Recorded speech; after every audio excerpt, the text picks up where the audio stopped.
саломатӣ неъмати бебаҳост, аммо садафсӯс ки мо одатан ба қадри ин неъмат баъд аз бемор шудан мерасем. ҳолон ки ба гуфтаи табибон аз табобат кардани беморӣ гирифтани пеши роҳи он осонтару авлотар аст. дар асоси қарори махсуси президенти мамлакатамон оид ба тарғиби тарзи ҳаёти солим дар байни аҳолӣ аз тарафи ходимони соҳаи тандурустии Самарқанд корҳои амалии зиёд иҷро карда шуда истодааст.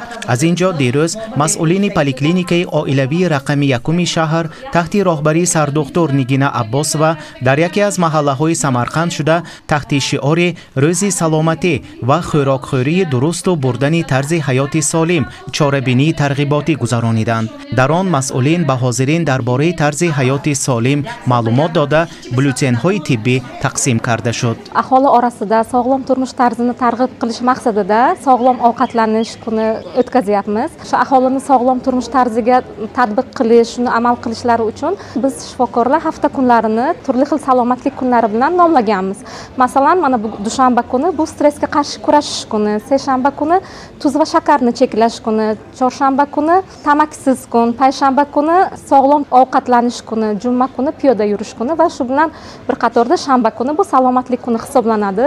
Mana shu kunlarni nomlashimizdan maqsad biz aholi orasida sog'lom turmush tarziga rioya qilishi, aholining sog'lom o'sishi uchun, sog'lom ovqatlanishi uchun kerakli tavsiya va maslahatlarimizni berib boryapmiz. Sog'lom turmush tarzini tatbiq qilish maqsadida har bitta shifokor o'zining mahallasiga kelib, aholini yig'ib, shu yerga stollar tashkil qilib, shu aholiga qanday mahsulotlar bilan ovqatlanish kerakligini, qaysi mahsulotlar odam organizmi uchun foydali va kerakligi haqida, turli xil masalan mahsulotlarni odam organizmiga zararli tomonlari haqida o'zimizning ko'rgazmali ko'rinishimiz bilan tavsiya va maslahatlarimizni berib boryapmiz. тавре шунидед, ходимони поликлиникаи номбурда рӯзҳои ҳафтаро номгузорӣ карда бо ташкили мизҳои хӯрокворӣ дар маҳаллаҳои гуногуни Самарқанд интихоби таоми табиӣ, маҳсулотҳои босифати бекимиё ва риоя ба истеъмоли хӯришҳои фоиданокро тарғиб карда истодаанд. 23 та маҳалле мо ҳаст, якум поликлиника ба ҳар якта маҳалла ба ҳар рӯзҳо моҳон ҳамхелин тарғиби ҳаёти солиҳ ҳам гурзонем. Анамин рӯзҳо ба ниё карда моҳон ҳар якта маҳалла ба тарғиботҳо гурзонем. Мана имрӯз Регистон маҳаллеш ба моҳон аҳолия ҷиғ зада 3 та стол ташкил кардем. 3 та стол ба моҳон маҳсулотҳои хӯроквории мондагӣ моҳон кадомаш мумкин, кадомаш мумкин не, кадомаша камтар истеъмол кардан дар кор. давоми ҳафта ба моҳон халқа даъват карда саломат гаштагошонро даъват мекунем.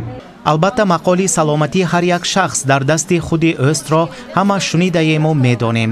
аз ин рӯ масъулини поликлиникаи оилавии рақами якуми шаҳр таҳти роҳбарии сардухтур Нигина Аббосова мизҳои махсуси маҳсулотҳои фоиданоки замини босақовати Самарқандро барои аҳолӣ ташкил карда дар рафти чорабинӣ бо сокинони маҳаллаи Регистони шаҳри Самарқанд дар суҳбат шуданд.